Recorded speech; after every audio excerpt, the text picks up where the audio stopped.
콧줄을 꼭 해야 합니까? 저희는 콧줄은 달지 않겠습니다. 저 혼자 결정할 사항이 아닌 것 같아요. 한번 콧줄 달면 영영 못 빼는 거 아닌가요? 요양병원에서 보호자들이 의료진에게 잘하는 말들입니다. 때로 콧줄을 왜 했냐라며 화를 내는 보호자들도 있습니다. 의료진에게는 안타깝고 때로는 당황스러운 상황입니다. 콧줄은 기본적이고도 필수적인 치료이기 때문입니다. 우리가 알고 있는 콧줄은 경관영양관을 말합니다. 환자의 코를 통해 위로 삽입해 영양을 공급하는 관입니다. 그래서 콧줄을 단다라는 말은 코를 통해 위로 영양을 공급한다는 의미입니다. 경관이라고 표현된 것은 관이 플라스틱, 실리콘 등 재질의 튜브이기 때문입니다.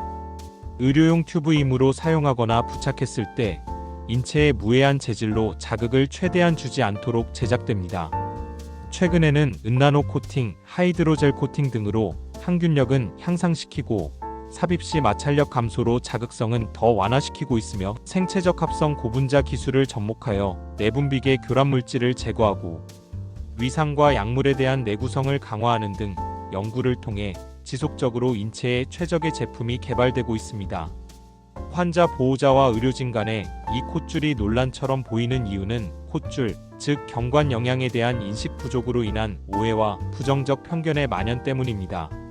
경관영양은 환자가 직접 식사를 못하는 음식을 스스로 씹어 넘기기도 힘들 정도로 기력이 약해졌거나 아픈 상태여서 외부에서 인위적으로 영양을 공급해주는 행위로 병원에서 의사들이 기본적으로 하는 치료이자 환자의 생리적 기능을 유지하기 위한 필수 치료에 속합니다. 기본적이고 필수적이라는 말은 곧 이 치료 진행 여부에 대해 의사가 일일이 환자나 보호자에게 물어보고 동의를 받아야 할 사항이 아니라는 의미입니다.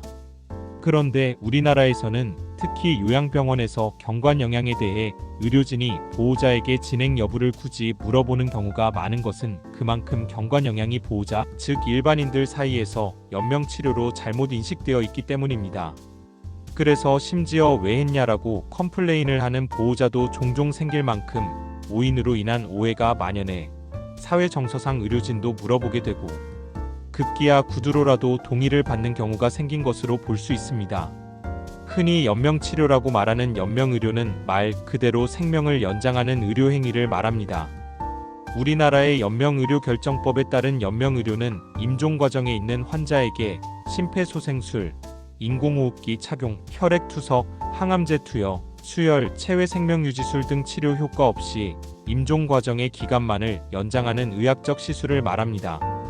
따라서 기본적인 치료 과정의 하나인 경관영양과는 근본적으로 다른 개념이며 행위입니다.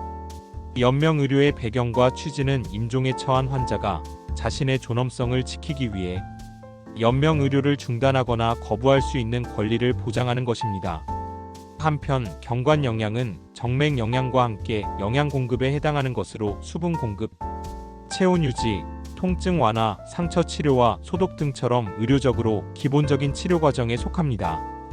따라서 경관영양을 하지 않는 것은 치료를 할 수 있음에도 불구하고 치료를 하지 않는 것이고 환자를 굶기는 것과 다르지 않습니다.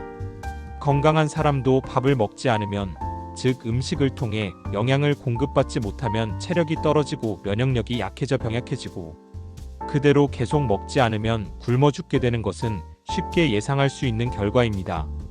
그렇다면 노약자, 특히 치료가 필요한 병자일 경우라면 더 말할 나위가 없습니다. 경관영양에 대한 편견 중 또 하나는 한 번 하면 못 뺀다 라는 오해입니다. 그렇지 않습니다. 다만 치료 과정에서 환자의 상태에 따라 기간은 차이가 나고 경우에 따라서는 길어질 수는 있습니다. 이 콧줄이라는 용어가 널리 쓰이고 편견이 만연해지기 시작한 것은 사회적으로 고령화에 따른 요양병원과 같은 요양기관의 증가의 영향이라고 볼 수 있습니다.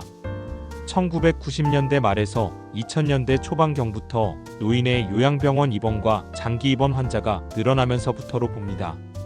의학용어가 일반적이지 않으니 쉽게 이해하도록 쓴 은어가 일반적으로 통용되는 용어로 정착된 것으로 볼 수 있습니다. 요양병원에 부모를 모신 가족들은 정확하게 이해하고 인식해 하지 않아도 되는 염려와 걱정, 그리고 그에 따르는 가족 간의 갈등을 겪지 않았으면 합니다. 우리 보호자들이, 가족들이 세 가지를 꼭 기억하고 생각해 보면 좋겠습니다. 첫째, 경관영양은 기본 치료로 연명치료와 다르다. 둘째, 경관영양 즉 영양 공급은 회복을 위한 필수 치료다. 셋째, 경관영양도 모든 치료와 마찬가지로 환자의 존엄을 지키는 것이 목표다.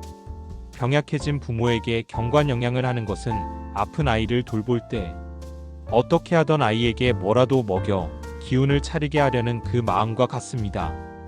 그래서 우리는 요양병원은 사회적 가족이 되어야 한다고 생각합니다. 봄요양병원은 또 하나의 가족이 되겠습니다.